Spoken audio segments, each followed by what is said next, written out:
I'm Mike Vardy, and I'm about to have a productive conversation with Thomas Frank. We're going back to April 2020 with this episode from the Vault featuring Thomas Frank. Now, Thomas and I have had a few occasions to hang out together. Hasn't been something we've been able to do in a while, but whenever we see each other at conferences, we just say hello. We've grabbed lunch or dinner occasionally when that's happened. But man, is his YouTube journey impressive. And considering that this episode was from 4 years ago, we don't even get to the Thomas Frank YouTube stuff that he's doing now, which I, of course, will link to in the show notes. But Thomas gives us an inside look at not just his YouTube journey, but his music journey on this episode. There's so much to get into. You know what? Let's just get into it. It's a lengthy episode, so let's just get to the conversation. Thomas Frank, YouTuber extraordinaire. Here's my productive conversation with him from April of 2020. Enjoy. I'd like to welcome Thomas Frank to the Productivityist podcast. Tom, thanks for joining me today. Hello. Hey, I said before we started, and I'm gonna lay it all out there right now to be completely authentic. I said Thomas Franks because you do so much. There's got to be more than one of you. Oh yeah, I have many clones. They're all in like the back room of the basement. So actually, you saw my studio tour, right? Yeah. So one thing I didn't show is there's like this. There's a door over by the music area, and if you open it, it's just this concrete like bunker-looking room. And my editor was like, "We should have a scene where I'm just in there at a desk," and I'm like, "Oh, is it my time to eat? Can I get to eat now?" Yeah, that's where I keep all the clones. Yes, with and you take it like an Edison light and just have it like swaying from a string above. Yeah, it's like no other light. You open it, it's like the light's so bright. Get back to work. Oh man. So I am surprised that I have not had you on the podcast up to this point. I don't know what's wrong with me. The elusive guest. Yeah, I looked back and I was on your podcast. I'll put a link to that in the show notes. But that was like years ago. Like we're talking like, oh yes, 5-6 years ago. So can I guess? I wonder if I can guess the episode. I don't think I can guess the episode number, but perhaps I can guess the grouping of 10. Were you in the 40s? Let me check because I actually think I have it right. Productivity here. hacks with my friend Mike Vardy. I was 39. 39. I was so close. Close. Whoa. I have a weird memory for the numbers, and I'm not perfect about it, but yep. Oh, so it's been a while, but we've had many interactions over the years. And they haven't been necessarily like we haven't geeked out about productivity as much when we hang out, though. We just tend to just have casual conversations, eat dinner together. We, and talk about, mainly what I'm starting to do more of, but you've been doing for a long time and getting the idea of the craft of video. And I want to start there. And then kind of expand on some of the elements that the other things that you're doing, because you're doing a lot of great stuff. But there's a lot of stuff you talk about on the Fizzle Show, so I'm going to link to that because I don't want to necessarily get into the origin stories and stuff, although some of that stuff was fascinating, the idea of life hacker and all that stuff, because there's a lot of parallels there. But what kind of when did you decide that video was where you were going to be best served, like in terms of delivering the message that you wanted to deliver? Well, that was the day I was born. The doctor just shoved a camera into my hands. This one will be a filmmaker. That's actually not that far from the truth. So my YouTube channel has existed since 2006, which I believe YouTube started in 2005. So I'm kind of an OG on the platform, but not in the same way of like, Shane Dawsons and Jenna Marbles of the world. I just had a channel when I was a teenager, and my brother and I would post very stupid videos of us fighting with ninja swords or attempting to make music, because for whatever reason, our church allowed us to come in after school whenever we wanted and just like have free reign of the entire auditorium. Just like multi-$1,000 chord keyboards and like the entire sound system. I was very surprised. Now that I know what I know about sound systems, I would never let a group of high schoolers mess around with that stuff. Oh man, what were they thinking? But I kind of let my YouTube channel just lie. It was just kind of a goofing around channel for many years. And I, like you, and boy, my speaker is like going crazy. Oh, my phone's near my speaker. That's what it is. I don't know what it is. My speakers get like a static noise when my phone's near them. I don't know. They don't like phones. Anyway, so I, like you, follow a lot of other people, including the Fizzle guys and Pat Flynn and all those people. And if you were to look at my progression as a content creator, it's definitely like a dog chasing, like tail lights. I see something interesting. I'm like, that's cool. That's shiny. I want to do that too. And that was what it was for podcasting. I was very into the Pat Flynn podcast, Smart Passive Income. And then with video, I got into Fizzle, and I was watching the courses, and I was kind of discouraged on video for a long time because I was in college and I could not afford a Canon 5D Mark II. Yeah, that was the one. That was the one. Fancy lenses that Chase and Corbett were using. So I thought, I didn't know anything about video, didn't know there were cheaper options. I'm like, well, I can't get that cool blurred background. I can't get that good audio unless I have $3,000 to drop on this camera equipment. So I'm not going to do it. And then I think it was my junior year of college. I was going to go to Japan with my friends, and a person in one of my classes convinced me to buy a Sony. I think it was like the A7. No, not A7. It was like NEX 500. It was the precursor to the A line. And I think it was like $700. So it nearly wiped out my bank account, and I had once again save a bunch of money to actually go to Japan. But for $700, it actually got pretty darn good video quality, and it had some of that blurred background. So at one point, Chase took a piece of a Fizzle course, and I think it was his productivity course, and he turned it into a 3-minute video and put it on the blog. And I remember the blog post saying, hey guys, we're just going to start, experimenting with taking little pieces of our courses and making them into blog posts just to spice up what's on the blog. And I thought, that sounds like a cool idea. I'm going to try that. So really my foray into video was not me trying to become a YouTuber. It was me sort of trying to do what Chase was doing at Fizzle and just have video on my blog, not knowing that, YouTube would be more than a hosting service. And then I just kind of found that editing video was fun. I was like, hey, I can put video game references in here and like have stuff popping up on screen and put sound effects. And I think it was my 7th video kind of went viral on Reddit. So that was when I was like, oh, all right. So this is the power of YouTube. Because I've never seen this kind of thing with blogging or podcasting before, like 40,000 views in a night. And I guess the rest is history.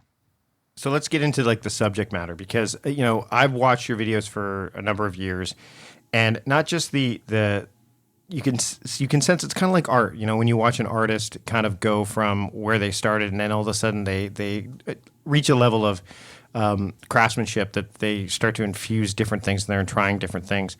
The subject matter that you tackle a lot is productivity related.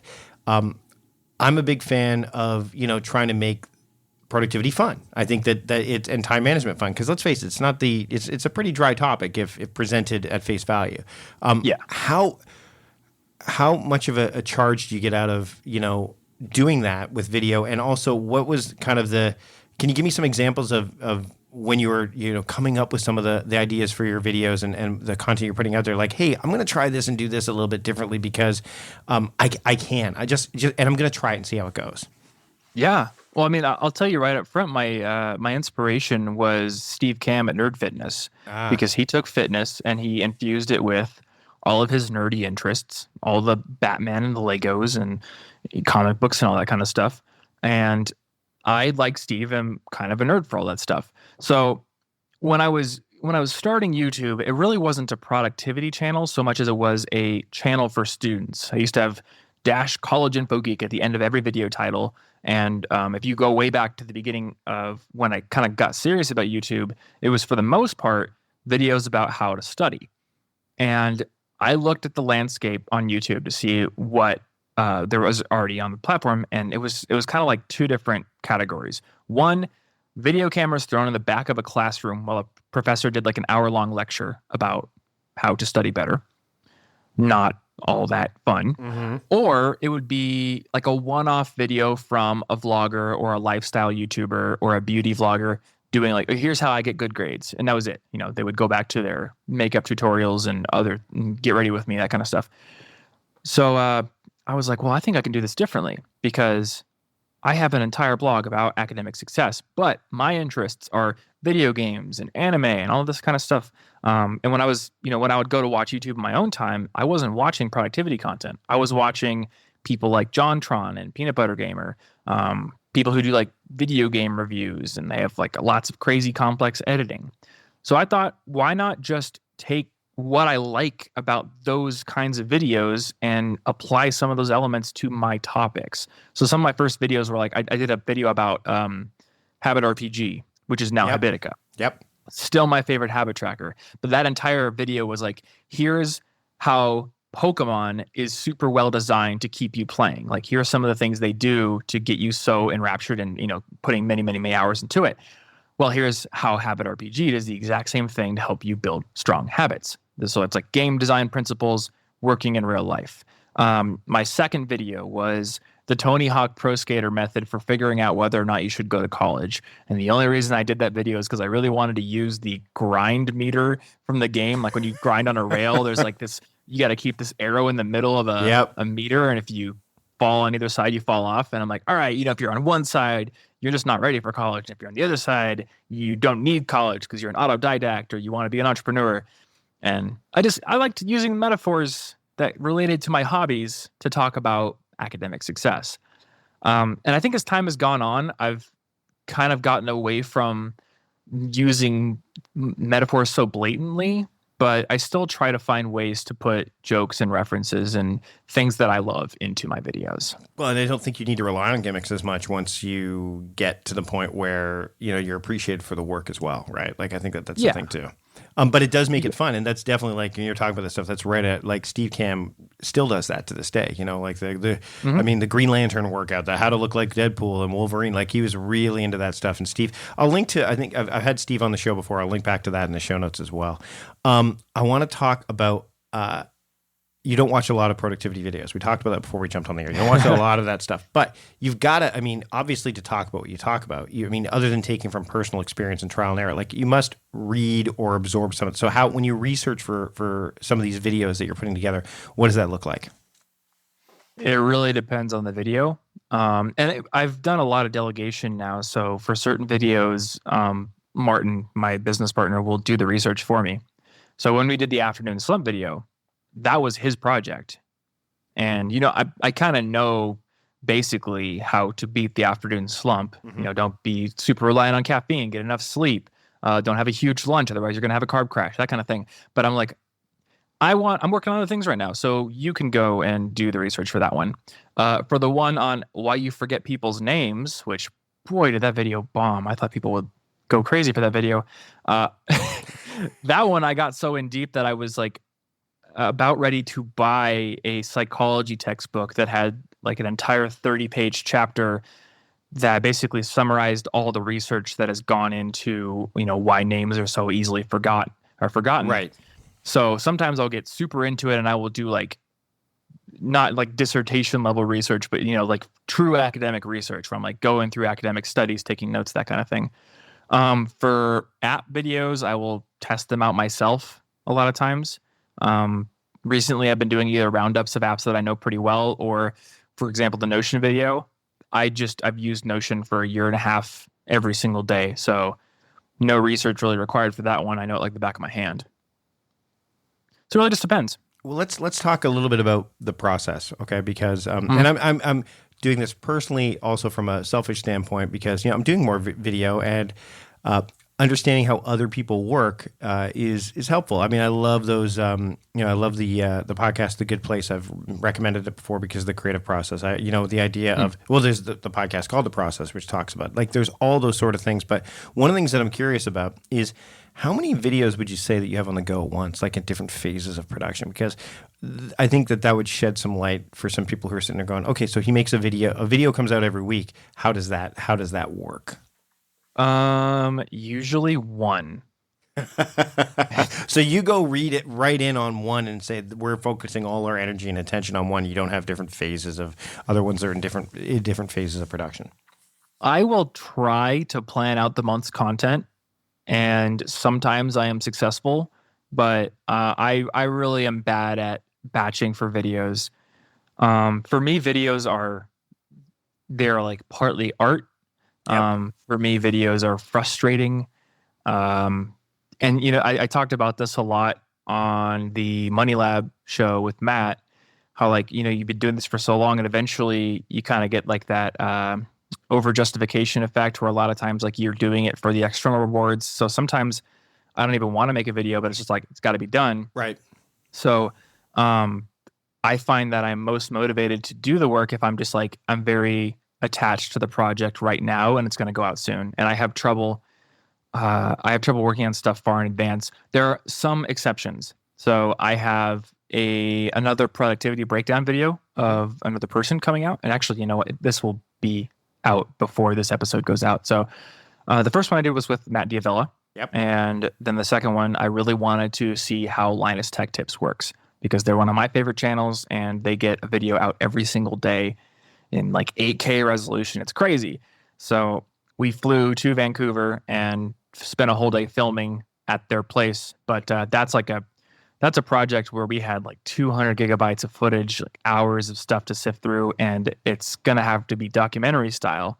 It's much more complex than the video I did with Matt. So I realized with the projects I have going on, we can't get that video out and do it justice right now. So we're working on that in stages. So, but for most videos, go ahead. No. But so that actually leads to a nice, interesting question. I want to talk about some of the other stuff that you're finding fascinating, that you're really into. But one of the things that I've noticed, and it's not just you that's done this, but many YouTubers and video filmmakers over the years, is the types and how they like the types of films and the types of videos they're making have evolved.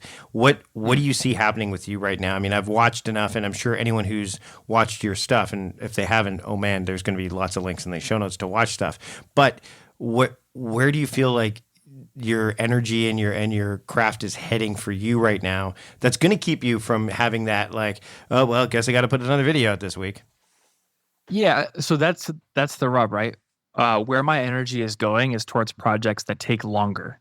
So whether it's fly to Vancouver and spend an entire day filming with Linus Tech Tips and getting like B-roll of every inch of their office and, you know, doing cool gimbal shots, or stuff like the 1 hour morning routine where I literally had a Hollywood style script for that video with, there was like, you know, scene 1, I do this, scene 2, I do this. Cause you know, I think it takes, at least, I'm not Casey Neistat. So for me, it takes like a lot of planning to do those cool transitions, stuff like that.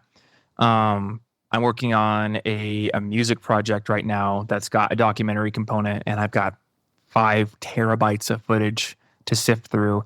That's also something that will be out by the time this episode is out, so I can talk about it. And for that, I literally flew to New York City, worked with a producer, recorded an entire song, and filmed the entire process. So, you know, that I have to edit that this month. That's like the biggest project I've ever worked on. So those are the things that get me fired up. The problem is, to keep the business running and to pay my team, I also have to do the regular content. Right. So right.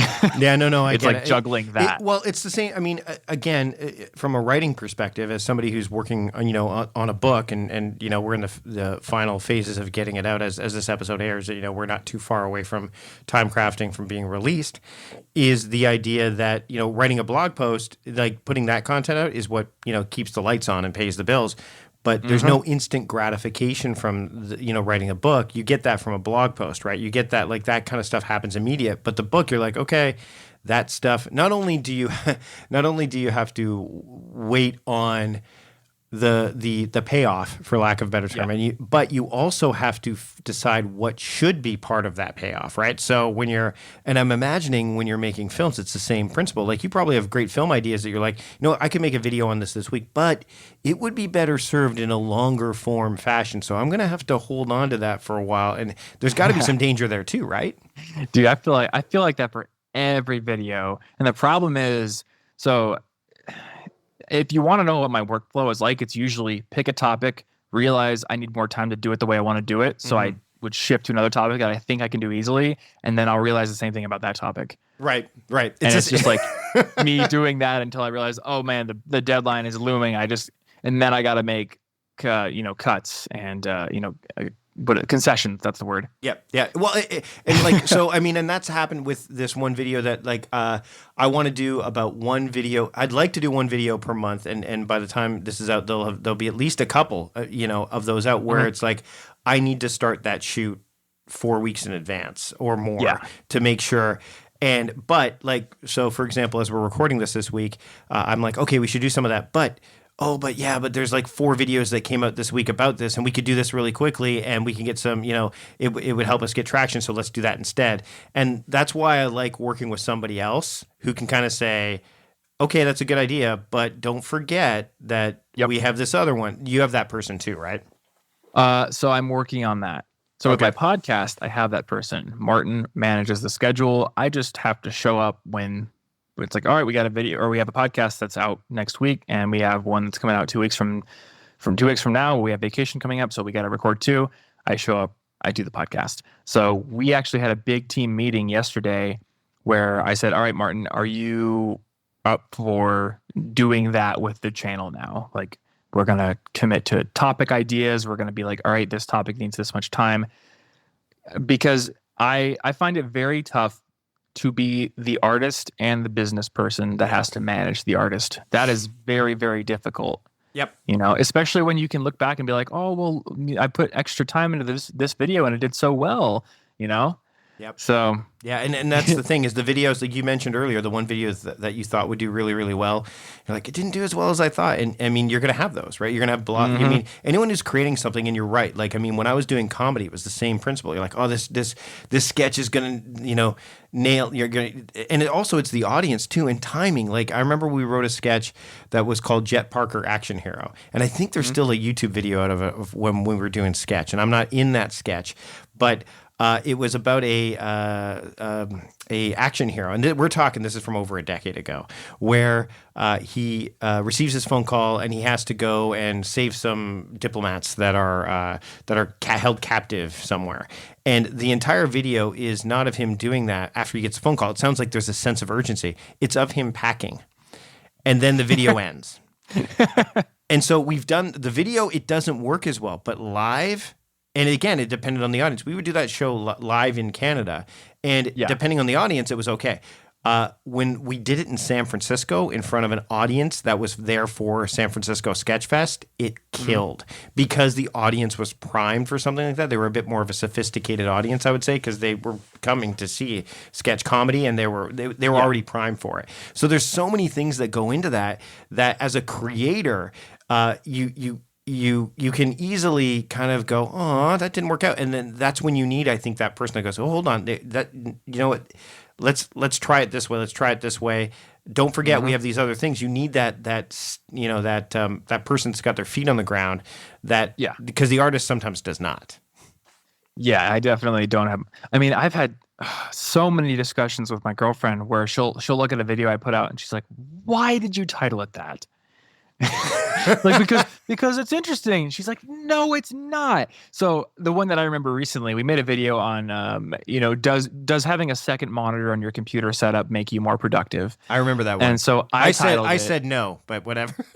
I titled it like, does having a second monitor make you more productive? And Anna's like, don't put the word second monitor or dual monitors or whatever in the title, because if people don't care about dual monitors, they're not going to watch the video. And I'm like, but they have to know what it's about, right?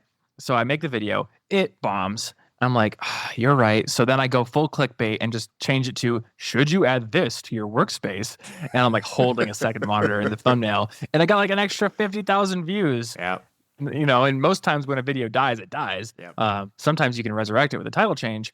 So I've gotten to the point now where I'll like, I'm too cerebral. I'm too into it. So I'll like go to Anna. I'll be like, all right, Anna, the 1 hour morning routine, is that what it should be called? And she's like, yes. If you call it anything different, I'm going to slap you. Yeah, you get too arty. You get too like, I mean, I watched Matt's video about time blocking, right? Like about the idea of how he started, and he mentions you in the video, right? And we're going to talk about productivity practices and how important it is for like creative artists to have them, because I think that they can be really, really effective.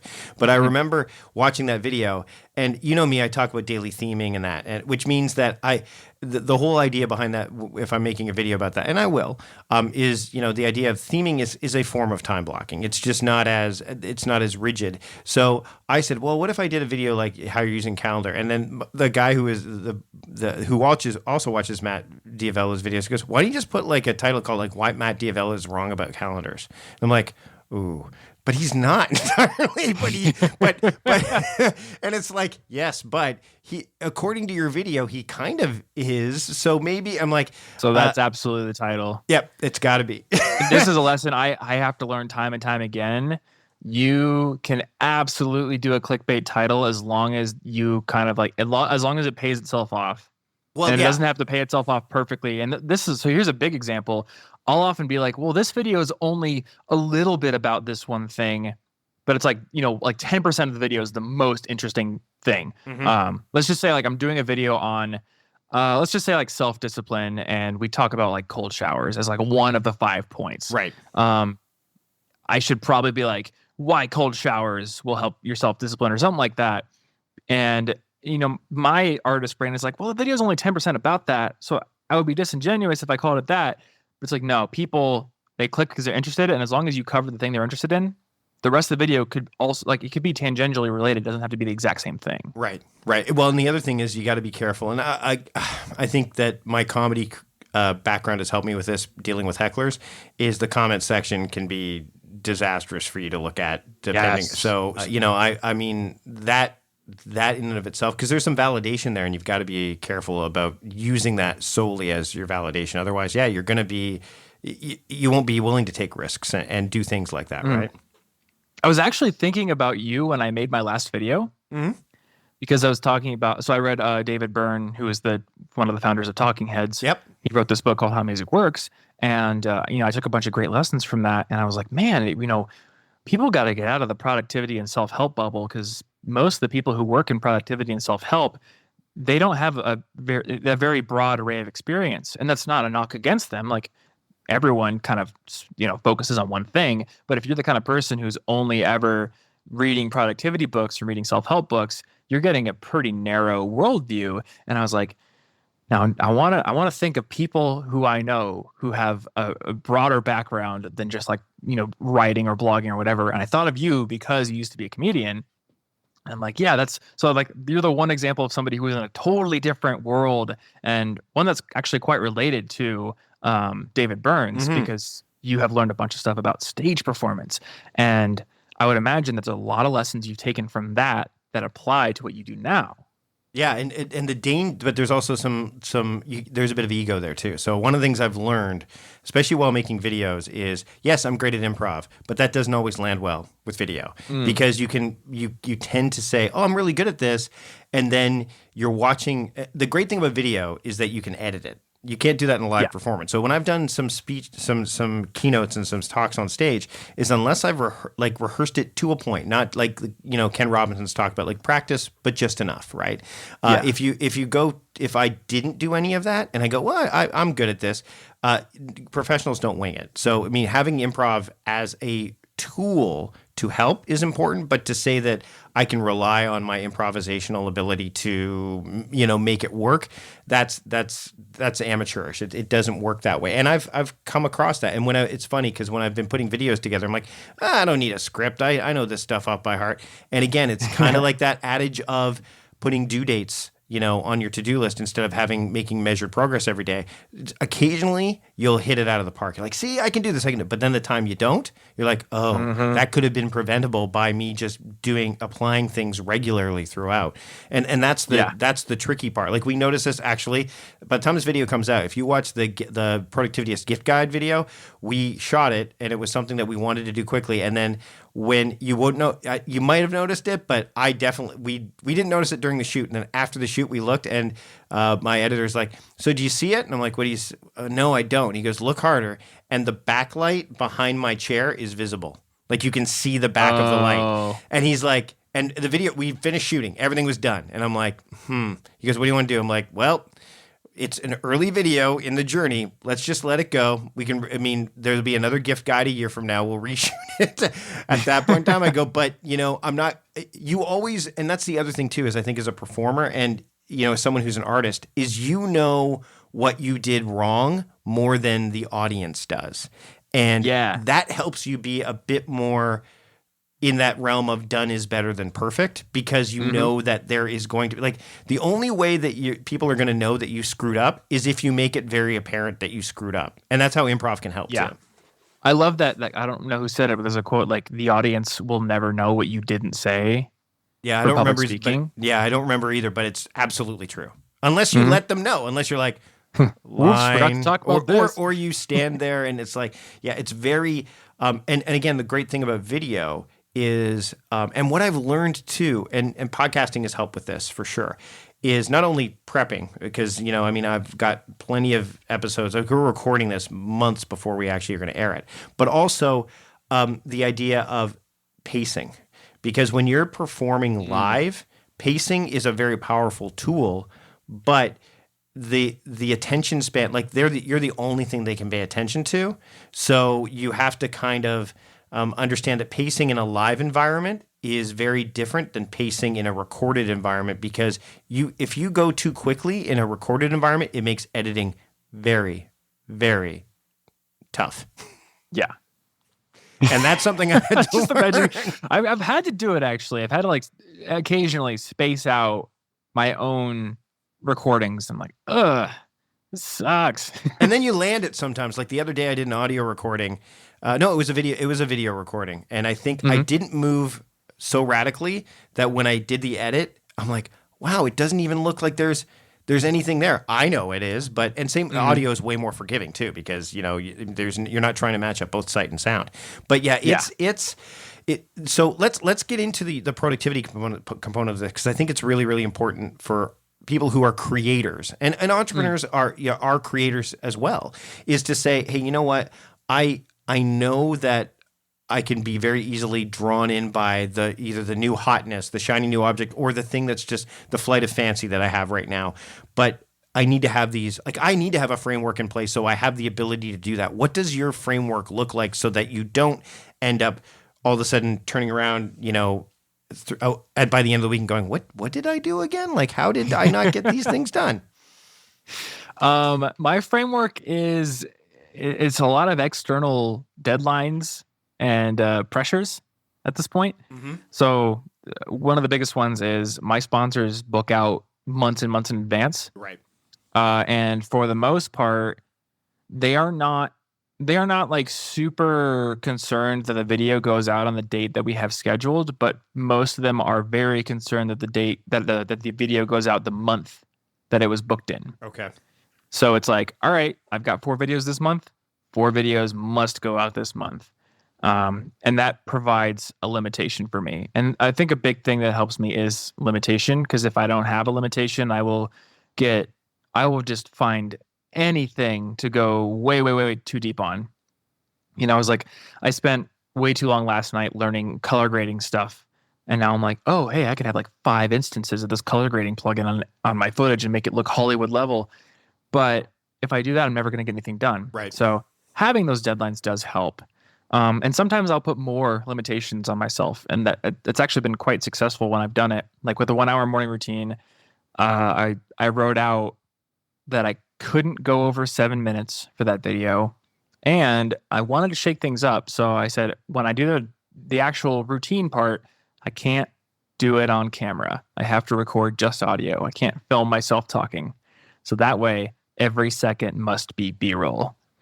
And that was actually great, because it pushed me to do something different, which was nice. And let's shift that from the film part to the actual morning routine part, because I'm a big believer in evening and morning routines as like those things that even if you don't have the freedom that we do because we work for ourselves, putting those in place gives you that sense of agency over your time that you may not get in any other point in the day. So they're really important. And the fact that you're able to say, like, is that, like, I guess the question is that you're not going to put something on screen that isn't actually what you do, because otherwise, there's some disingenuous, there's a lack of authenticity there. And then, you feel like crap because you've said, hey, this is how you do it. Oh, no, but I don't do that.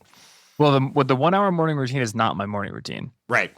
Because I did one on my actual one. Which I've seen. 1 hour one is, a bunch of people were like, oh, this takes too long. I have to go to work.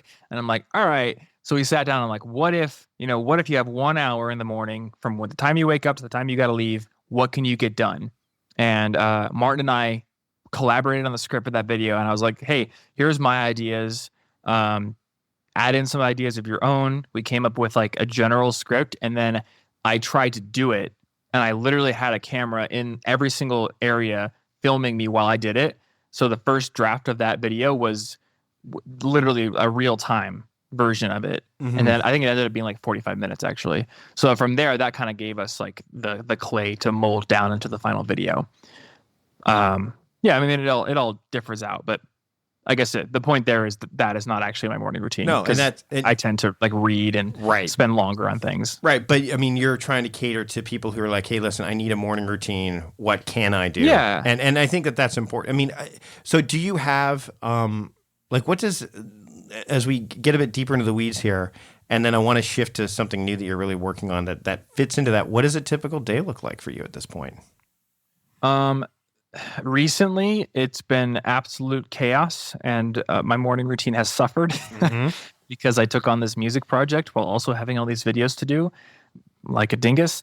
But yeah, recently, so I can tell you the idealized version, Sure. the version that I do when I'm not going crazy, and then I can say what I'm actually doing right now.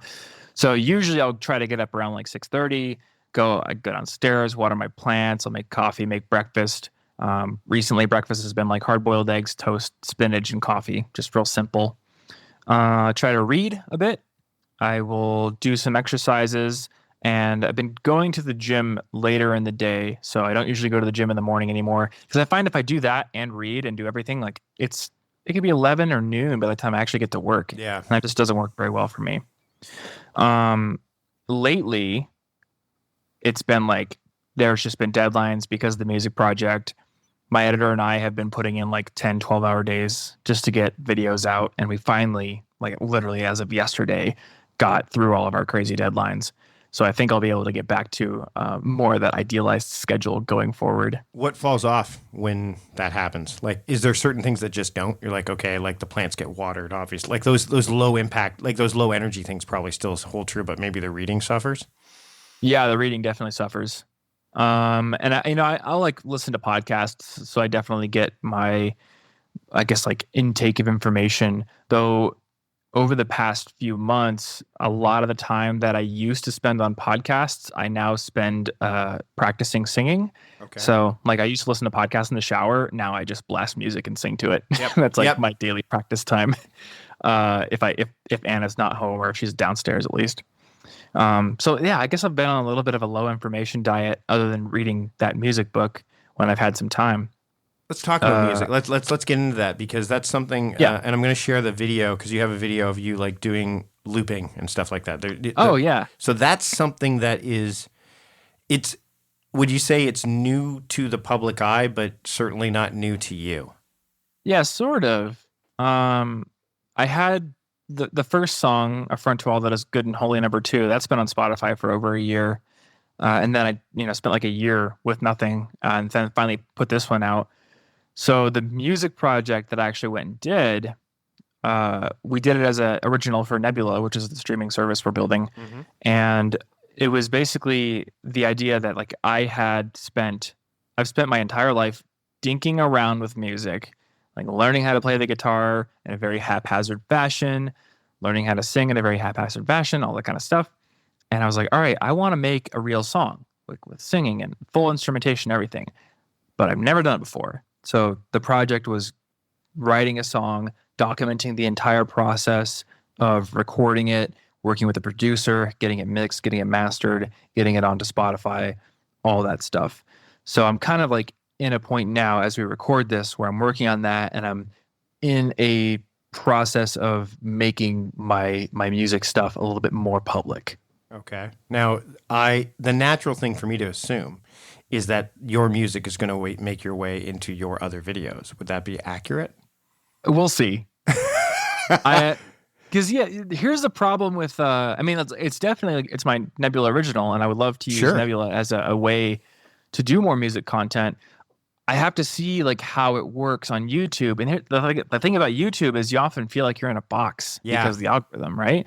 Like if I just drop a song on my channel tomorrow, it's not going to do well because that's not what my audience has come to expect. I think what I mean is like soundtracking it. So soundtracking existing videos. So not necessarily. Yeah, like that. That's what I'm talking about.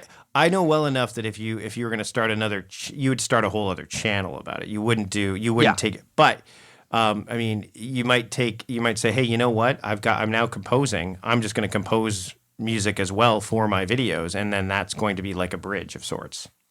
Yeah, and that might be a thing that I do.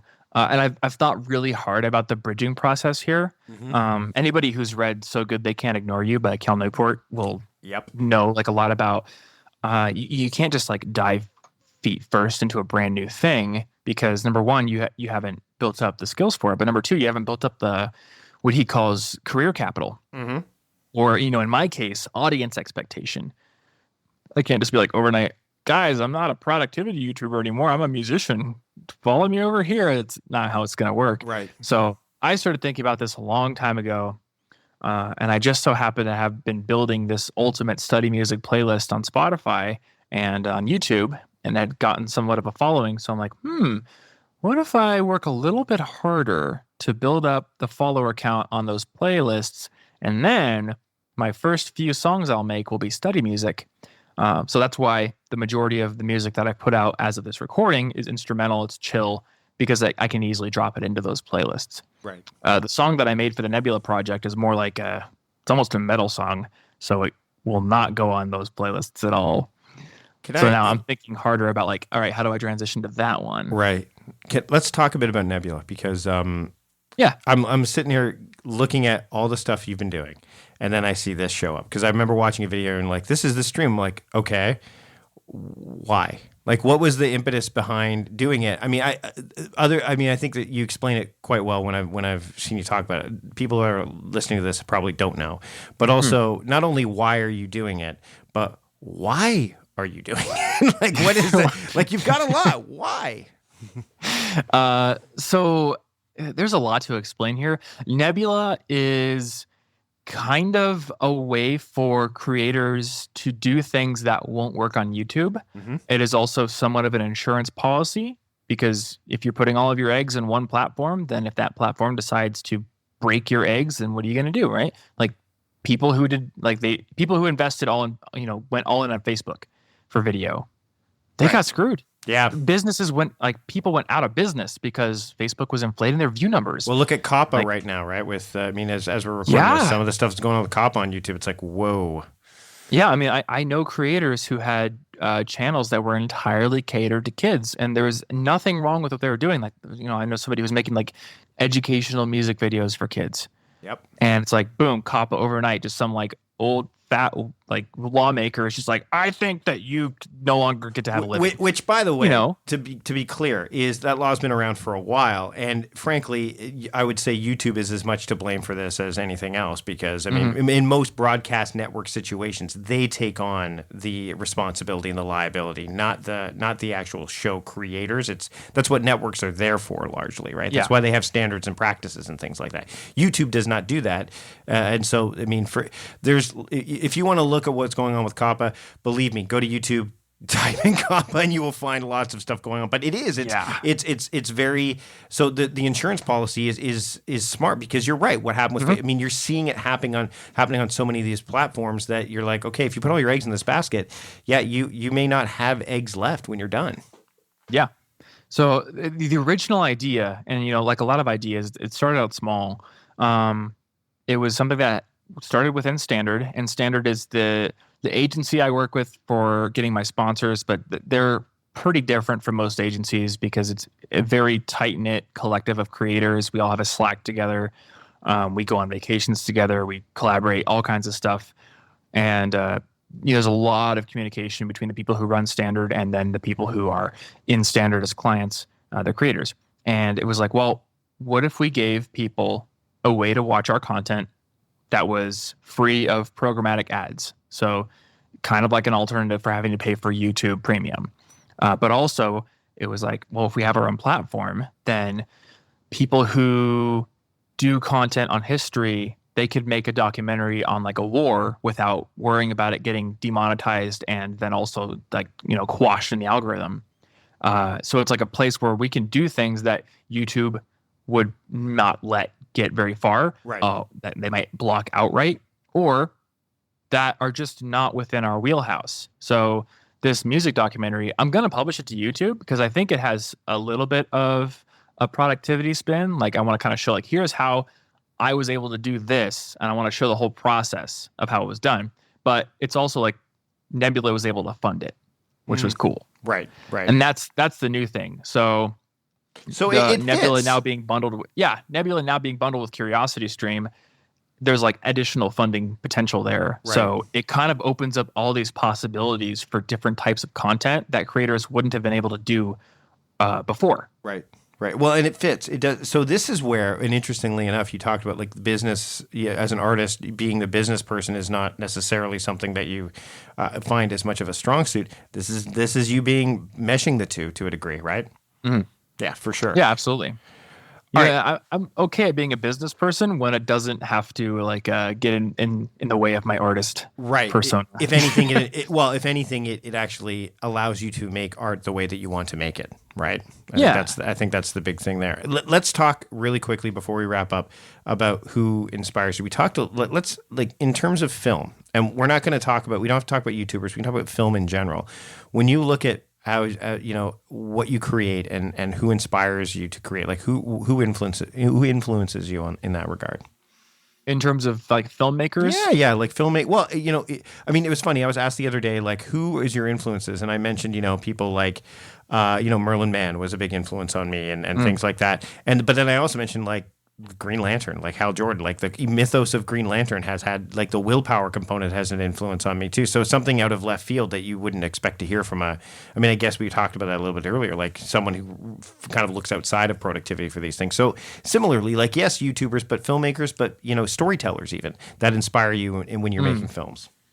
Yeah. I mean, a big one is Edgar Wright, the guy who made Shaun of the Dead and Scott Pilgrim, World's End. He's my absolute favorite filmmaker. Baby Driver, the opening sequence of Baby Driver, so good.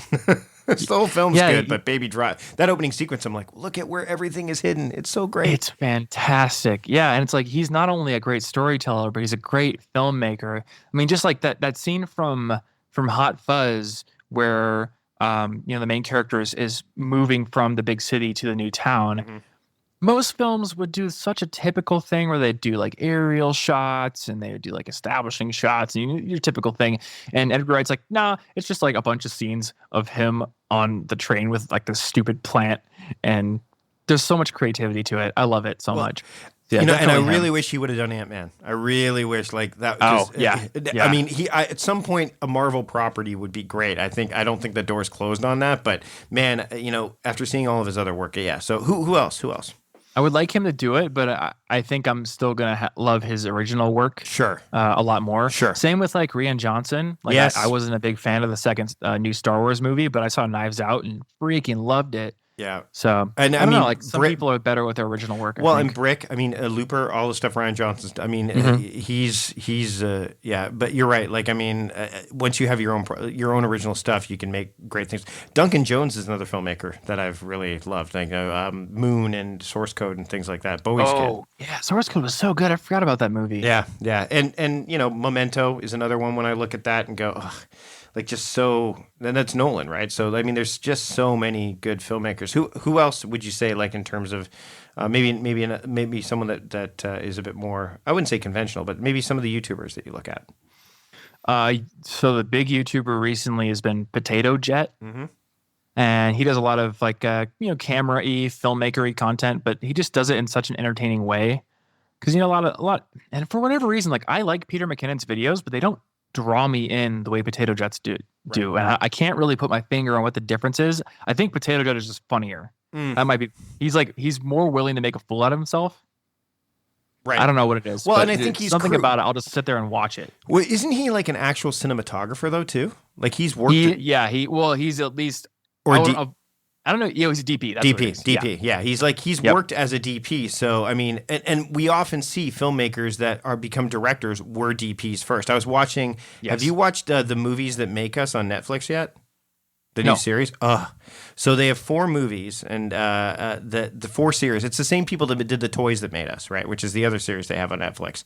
And it's the 4 movies that they profile are Die Hard, Home Alone, Dirty Dancing, and Ghostbusters. And so they go through the process of like from soup to nuts, how the films were made. They have interviews with some of the filmmakers and stuff like that. So they talk about like how Chris Columbus was like the guy from Home Alone and how he got that job. And same thing with Die Hard. It was Jan de Bont was the DP right? But now he's obviously a director, and John McTiernan was the director. So there's some interesting stuff that happens there in terms of the filmmaking story. So yeah, I think, but yeah, Potato Jet, I like his stuff. Levi Allen mentioned him as we were talking before the show about 6 YouTubers that he's jealous of. Potato Jet was one of them.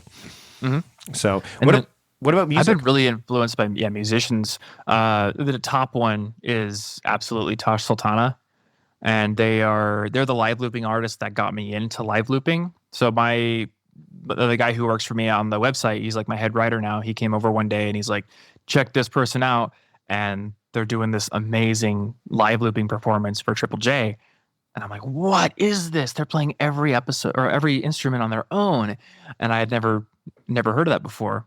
And that was the rabbit hole that I've been going down for the last like 6 months now. So that whole song that I have on my channel, the Icicle Swords, that was like kind of me trying to do all that myself without vocals yet.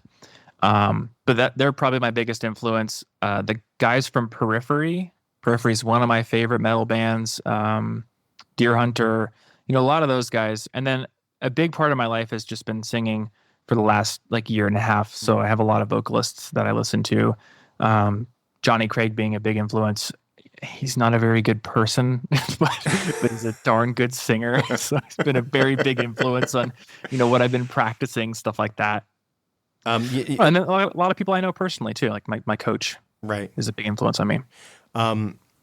As you're mentioning the looping stuff, I couldn't help but have Girl Talk come to my head, and I know he doesn't do looping, but the DJ, like the fact, he's like mashup, yeah. But yeah, like awesome. So many, like I'm like, how in the wow, like that's just. And you mentioned Cal Newport, and we'll get ready to close off here. But Cal Newport's other book, Deep Work, like there is just something about going. And I know we hear about like David Epstein's book Range, where he talks about breadth too. And I think that there is some you're doing that, right? Like you've got you. I think what I enjoy about you and your work, and there's very few people that do this that I know personally that go wide and then they pick a depth. In certain areas, right? And then they'll come up for air. Like, you've gone deep in video, and now you're really going deep into the musical component. And the thing is, you've been deep in video for so long that you can kind of get away with, is not the right term, I'll use it, but like get away with going deeper into music and not have the filmmaking suffer. And but you're not.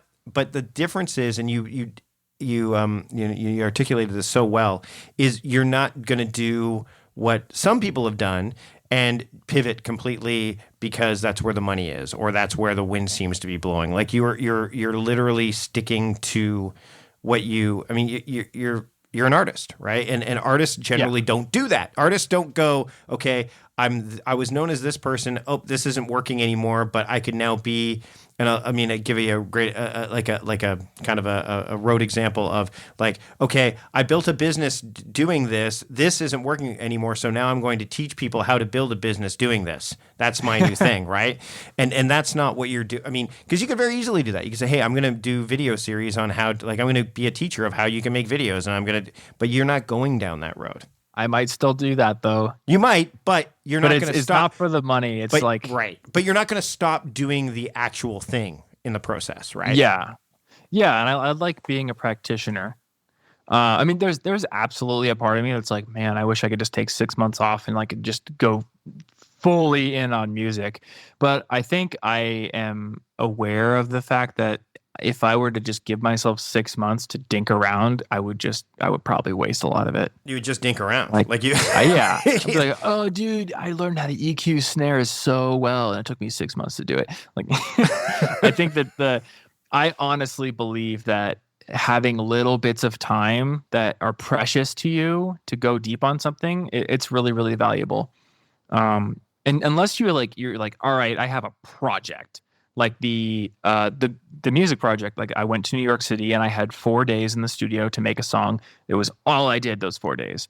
That's awesome. But I think that's very different than like, I have 6 months to do nothing but make an album. Like, I don't know. I don't know if I would use that time well. Right. And 1 week, make a song. Yep. That's, it's just crunchy enough. Well, look at Jonathan Colton. Like, I mean, he's one of the guys that inspired me to leave my job, and he was the guy that back when podcasts weren't, he did a thing. It was called a thing a week. I think it was a song a week, and for 52 weeks he made a new song. And he was I think he worked as a software engineer, or he worked in software. He was like making good money, and by the time that was all said and done, he had gained enough traction. He's now a musician full time. Like, that's awesome. Yeah, like, and that was one of those things. Like, so I think there you can go deep in. And when I was working at Costco, I think one of the biggest benefits that I had was when I left the management role and went down to part-time, I made sure that I was working at the job that I could do really well and had very little bandwidth. So I was like the guy at the door that would click the thing as you came in and highlight your receipts, because it required so little mental bandwidth, but I could still be like, and I was super happy because I would get to finish that job and go home and make, write the productivity stuff and do all that stuff, because my brain was not being overtaken by, okay, I'm managing this department. I have to make sure I balance payroll. I wasn't doing that. My job was to greet people and say goodbye to them. And I got paid to do that. And I think that happens once you get really good. Like, again, this podcast, I always want to kind of add something new and bring back. This episode has been longer than most of the other episodes, and that's okay, because there's a fluidity, there's a flexibility there, and that kind of thing fills my cup. Whereas if it was something that wasn't, then I'm at least smart enough to know that I'm not going to let it go. I'm going to put in my best effort, and but in the meantime, I'm going to find other things that do fill my cup, so that way I'm not feeling like, what is this all for, right? Yeah, I absolutely agree. My problem is, because I've had this conversation with Martin a zillion times, like, oh man, I wish I could just like be a little bit more business-like about the videos, because I can just do my art and let the videos fund the art. But then I get into the video and it's like, no, I gotta be artistic about this one. Yep. No, I get it. I mean, I can't let it go. Yeah, but that's a testament to artistry, right? Like, that's the. Hey, Tom, this has been great. For those who are listening, thanks for sticking around. This is not a two-parter. I don't like to make. I mean, there's so much greatness in this conversation. Hey, where can people keep up with you and your work, both on the video front and on the musical front? The video front, probably just youtube.com/ThomasFrank. And there's still collegeinfogeek.com. And music front, thomas.lol. Even the way you said that. You heard it here first. This is the way the wind's blowing, everybody. Okay. Hey, Thomas, thanks for joining me today on the Productivityist podcast. Thank you for having me on the show. It's been fun.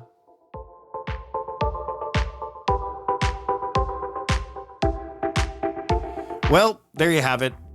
A great conversation, a productive one at that, with Thomas Frank from 4 years ago. And I'm looking forward to the next time we have a conversation. You can check out all of the relevant show notes, links, etc. at productivityist.com/podcast524.